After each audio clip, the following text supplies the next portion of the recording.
Hey, so I wanted to jump on and make a quick little video this week because a week ago we were talking about this idea of pseudo-epigrapha, this idea that some of the letters, particularly these letters we call the pastoral epistles, were not actually written by Paul.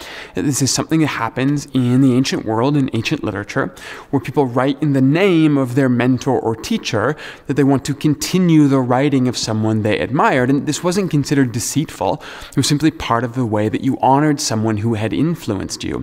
But a lot of people haven't heard of that, and I got a couple of questions about this, like how do we then make sense of the idea of our Bible and the canon? Can we take seriously what's in the Bible? How do we have faith in the idea that the letters that have come to us are worth taking seriously? And I want to talk about this here because I think there's an interesting shift that has to happen in our thinking around texts and around the Bible. But I think once we make that, we actually come out the other side with a lot more trust and faith in what we're reading when we go to our Bible.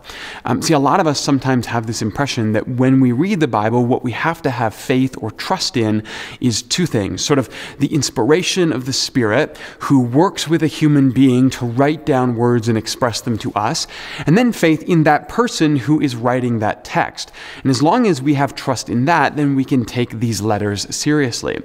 But I think that falls a little bit short when it comes to actually understanding how the Bible has made its way to us.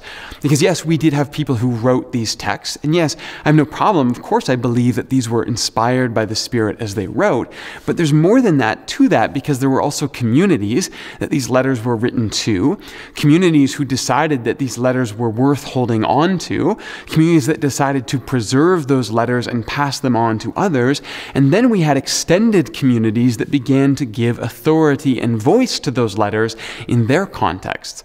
Finally, we had a Christian community that came along and decided to collect these letters, to gather them together, and to give them the authority that they now hold in the church. And so when we read the Bible, we're not just putting our faith in the idea of Spirit and a single human being partnering together to write a letter. What we're actually doing is we are putting our faith in this community of people.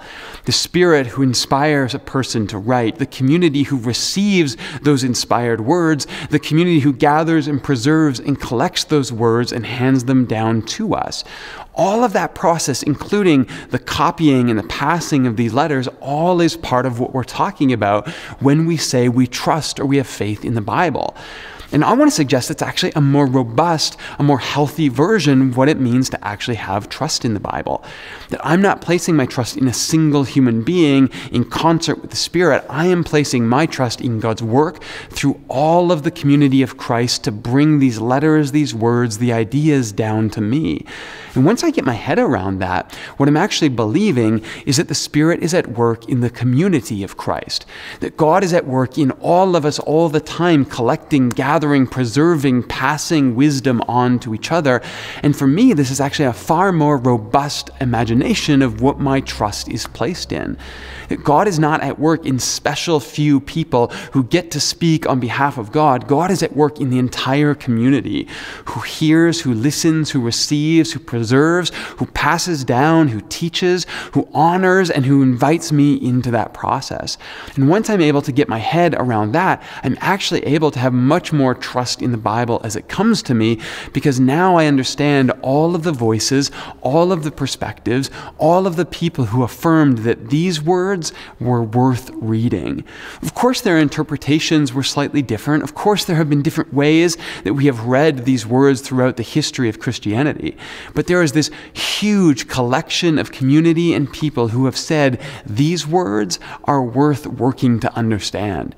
And then when I come to the Bible, when I do my best to interpret, when I add my perspective into the history of the Christian story, I am now placing myself within this large, long line of people who have believed that these words and these letters, these texts were worth giving my life to. That's what happens for me as a pastor, me as a scholar and an academic when I come to the Christian text. I'm not on my own. It's not just me and Paul. It's me and Paul in the community of Christianity that has wrestled with these ideas ideas and these words for thousands of years and found strength and hope and encouragement in them.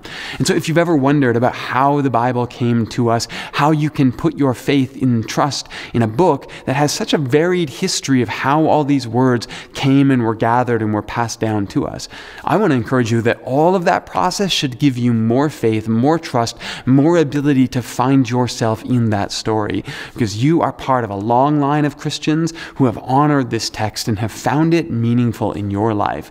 And that is actually a far more profound expression of trust in the Bible than just believing that it dropped out of the sky from one person to you without any intervening community in the midst.